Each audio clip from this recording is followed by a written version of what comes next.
بسم اللہ الرحمن الرحیم۔ اللهم صل على سيدنا ومولانا محمد افضل صلواتك بعدد معلوماتك وبارك وسلم وصل عليه۔ بسم اللہ الرحمن الرحیم۔ عزیز طلباء کرام، امید ہے آپ سب بخیر و عافیت ہوں گے انشاءاللہ العزیز۔ مختارات من ادب العرب سے بحمد اللہ تعالی آج ہمارا سبق نمبر 103 ہے، اور مضمون جو شروع ہوا تھا رسالت محمد صلی اللہ علیہ وسلم کے عنوان سے، یعنی حضرت محمد صلی اللہ علیہ وسلم کی رسالت، تو آج اس کا ایک اور حصہ پیش خدمت ہے، تو بڑھتے ہیں اپنے سبق کی طرف۔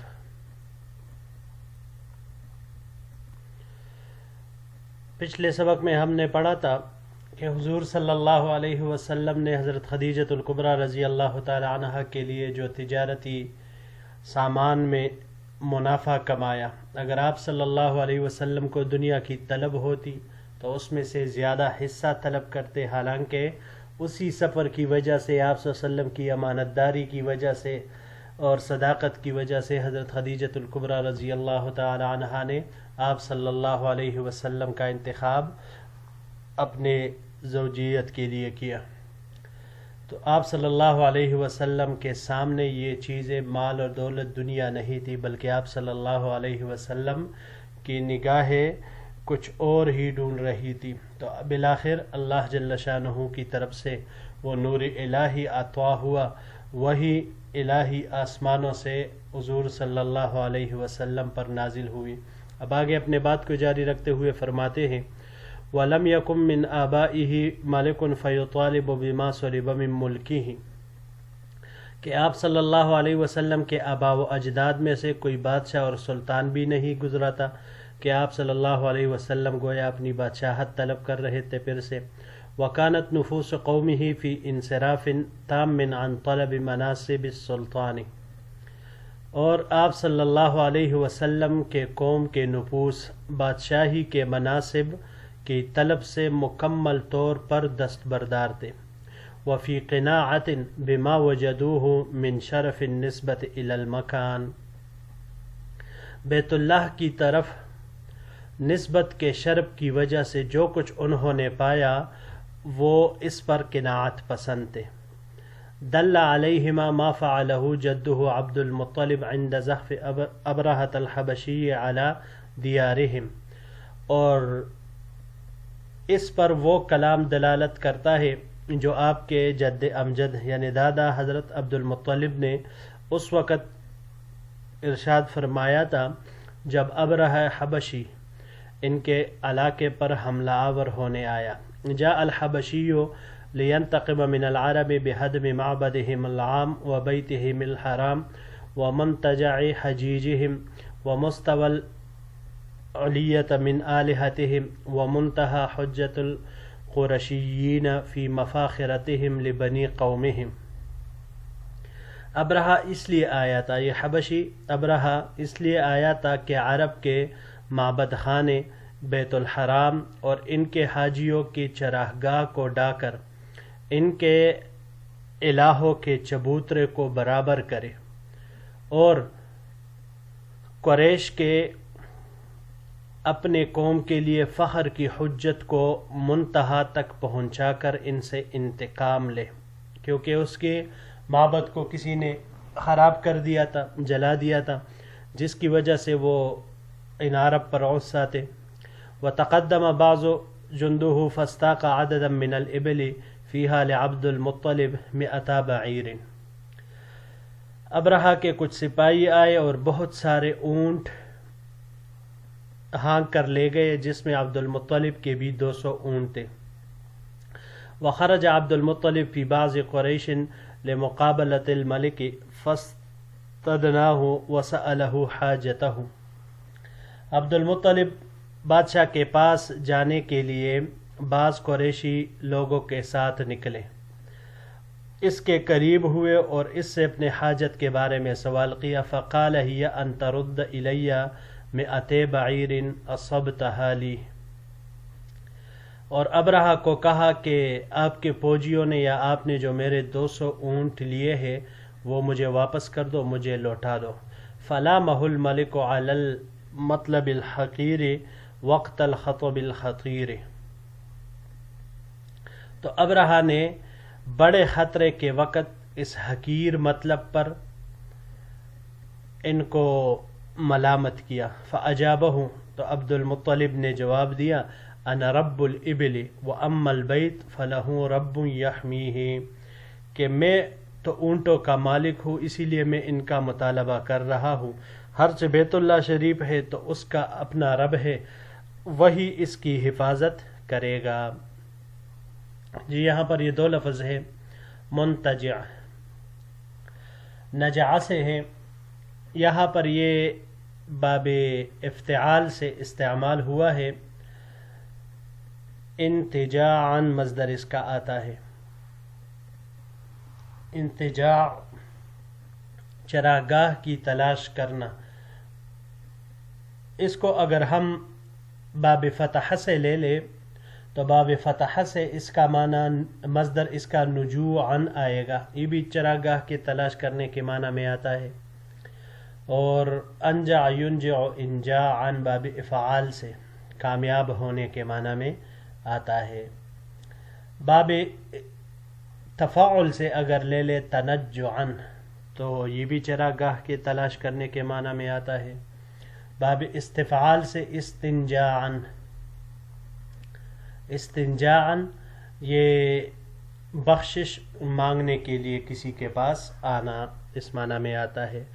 حجیجہم، حجیج یہ حجت میں دلیل میں غالب آنے والے کو کہا جاتا ہے حجیج. جی تو بڑھتے ہیں اگلے سلائیڈ کی طرف.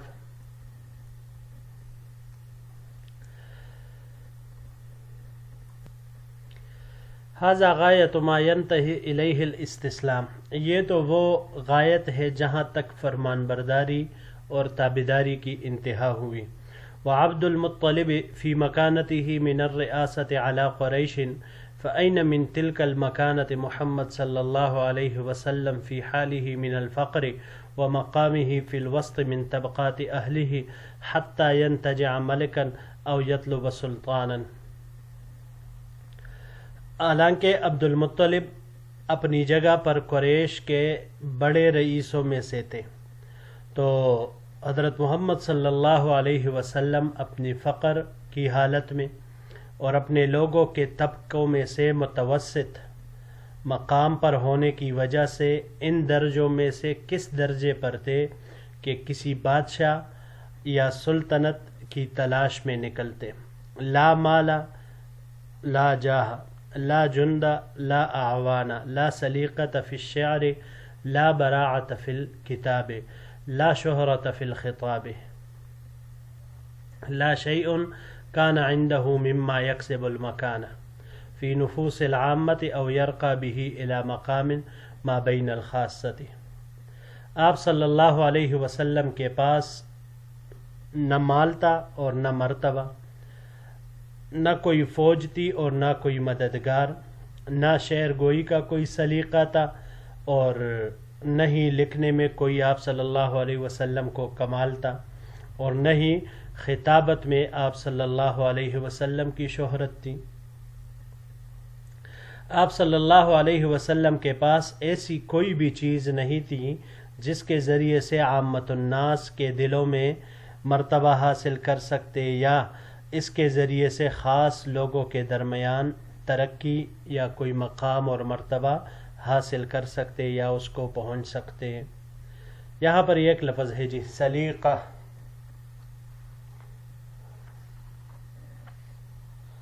سلیقہ یہ مفرد ہے، اس کی جمع سلائق آتی ہے، طبیعت کو کہا جاتا ہے.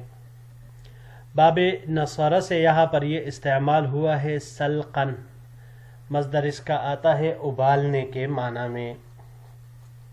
اس کو اگر ہم باب افعال سے لے اسلق یسلق اسلاقن، تو اسلاقن کسی چیز کے دستہ میں لکڑی داخل کرنا، اس معنی میں یہ آتا ہے.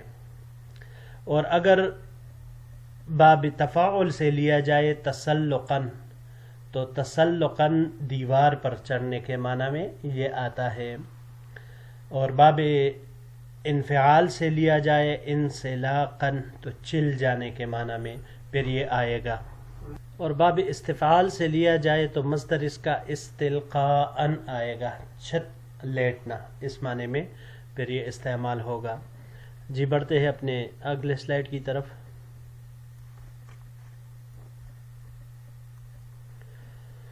ما ھذا الذی رفع نفسہ فوق النفوس، تو پھر وہ کون سی چیز تھی جس نے آپ صلی اللہ علیہ وسلم کے نفس کو دیگر نفوس پر رفعت دی، یعنی اتنا سب کچھ ہونے کے باوجود کہ آپ صلی اللہ علیہ وسلم کے پاس کچھ بھی نہیں تھا، کوئی بھی ذاتی شخصی کمال خاندانی لحاظ سے دوسری کوئی سلطنت منصب وہ ایسی کوئی بھی چیز نہیں تھی، پھر بھی آپ صلی اللہ علیہ وسلم تمام نفوس پر فوقیت کے حامل ہوئے، تو کس وجہ سے ہوئے؟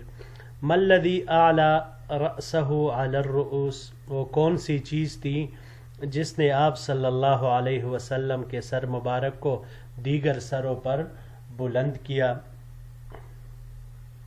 ما الذی سما بہمتہ علی الہمم، وہ کون سی چیز تھی جس نے آپ صلی اللہ علیہ وسلم کی ہمتوں کو باقی ہمتوں پر بلند کیا؟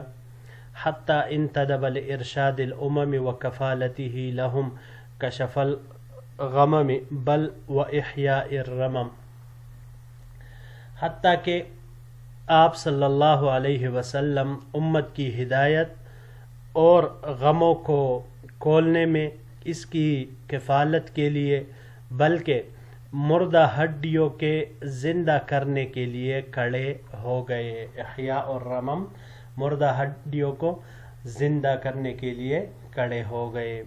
یہاں پر دو لفظ ہے جی، انتدبا، ندبہ سے ہے، ندبہ باب نصر سے ندبن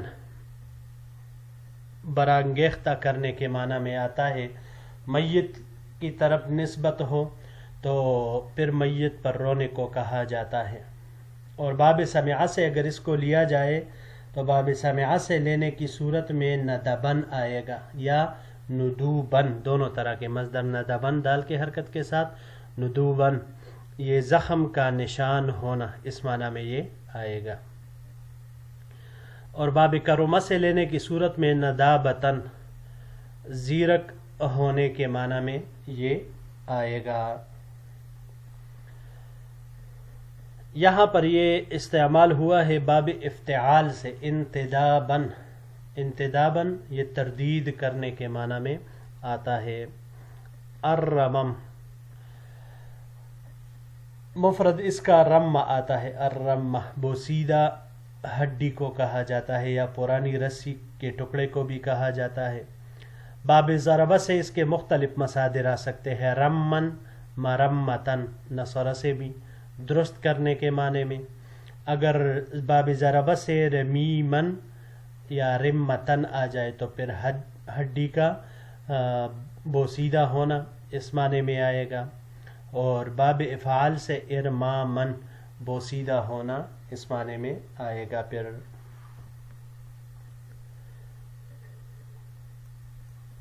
جی اگلے سلائیڈ کی طرف بڑھتے ہیں۔